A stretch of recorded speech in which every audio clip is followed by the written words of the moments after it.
نه، این اصلا درست نبود.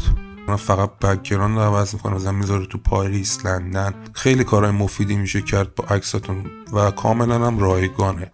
واقعا یه قابلیت خوب و جدید اضافه شده به گراگ ایلان ماسک و اونم ساخت ویدیو از روی عکسه. یعنی ویدیوهای کوتاه میسازه از روی عکس، بعد میتونیم عکسامون رو ادیت کنیم، بک‌گراندش رو عوض کنیم. یه سری چیز جدید اضافه شده و ویدیو هم صدا دارن، یعنی افکت صدا روشون هست. فرقی نمیکنه با پی سی بیاد یا با اپلیکیشنش بخواید بیاد، همه اون گزینه ها رو داریم. کسایی که اپل دارن تو اپ استور سرچ کنن گراک واسهشون میاره. کسایی که با اندروید میان توی پلی استور سرچ کنن گراک براشون میاد. یه چیز خیلی مهمش اینه که بدون سانسور میسازه. آره، پس درست استفاده کنم هموطن.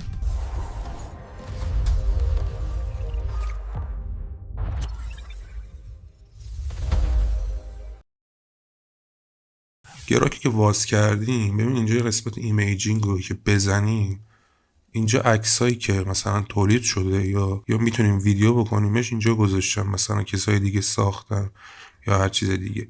این قسمت هم میتونیم خودمون متن بزنیم یا یه عکس تولید کنه دیگه. الان من میخوام یه متن میزنم، مثلا دختری در یک کافه. ببینید مثلا اینو من بزنم کلی عکس وا میکنه واسم دیگه. ببینید اون کسایی که مثلا یه همچین چیزی سرچ کرده باشن هم عکساشون الان میاره برای ما، شبیه مثلا باز کرده باشه. برای مثال من یکیشو انتخاب میکنم. من مثلا اینو انتخاب میکنم. اینجا این گزینه رو من بزنم ویدیو میسازه و این بخش هم اگه بزنم چند تا مدل میاره که اون قابلیت چیز مشکل داره رو این قضیه بیشتر عمل میکنه. اگه شما با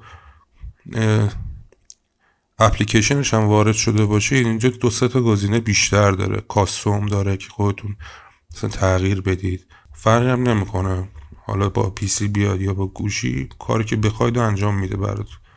الان برای مثلا من اینو بزنم، خدا کنه چیز ناجوری نده.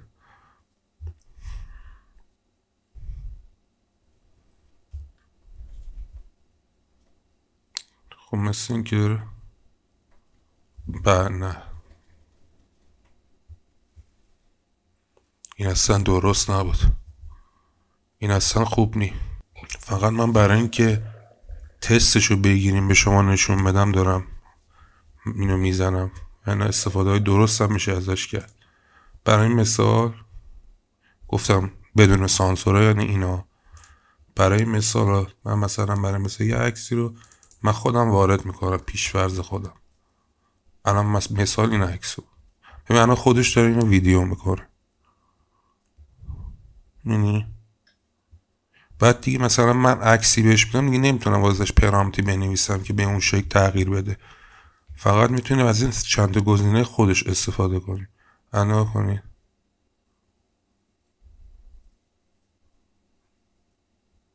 شاید مثل و اوتیری و ون نتونه با اون کیفیتی که مد نظرمونه مثلا با اون کوالیتی به اون ویدیو بده، ولی خب رایگانه. بعد بس کلیپ ها اینستاگرام استوری و این چیزا خیلی به کار میاد.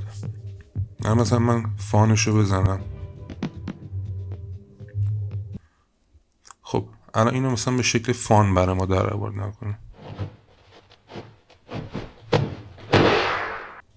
جالبه، خوبه برای سرگرمی، خیلی خوبه. رایگان هر چقدر بخواد نامحدود میتونید عکس درست کنید، ویدیو درست کنید. و حالا یه گزینه دیگه داره اینجا، مثلا من بیام روی صفحه اصلیش، اینجا کریت ایمیج که همون بود، بعد ویدیوش کردیم میتونیم ایمیجش کنیم. یه مثلا من بیام اینجا یه عکسی رو وارد کنم، همینو برای مثال. اینجا یه گزینه ادیت ایمیج هم برای ما باز میشه.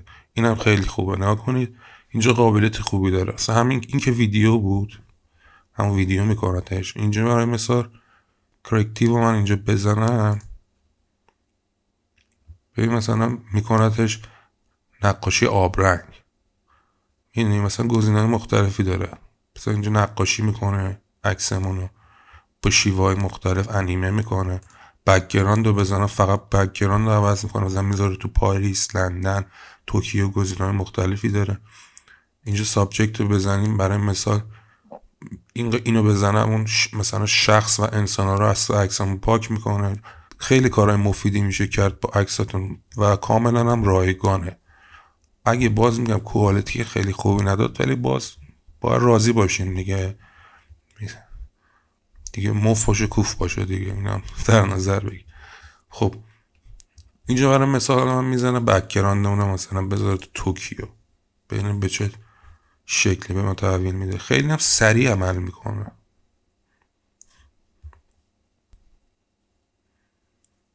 الان کنیم مثلا این عکسمون گذاشته، حالا باز این شبیه تره ولی خب دیتیل صورت ها از بین برده دیگه، کیف شبیه نیست زیاد. ببینید الان خوبه، ولی مثلا میتونیم الان اینجا صورت ببریم بندازیم. حالا برای مثال میتونیم در بیاریم کارو، از توش در بیاریم.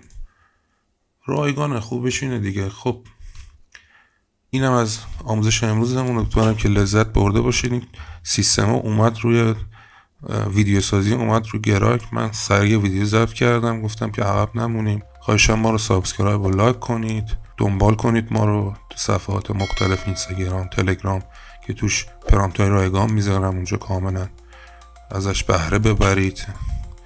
و تا ویدیوهای دیگه، خدا نگهدار.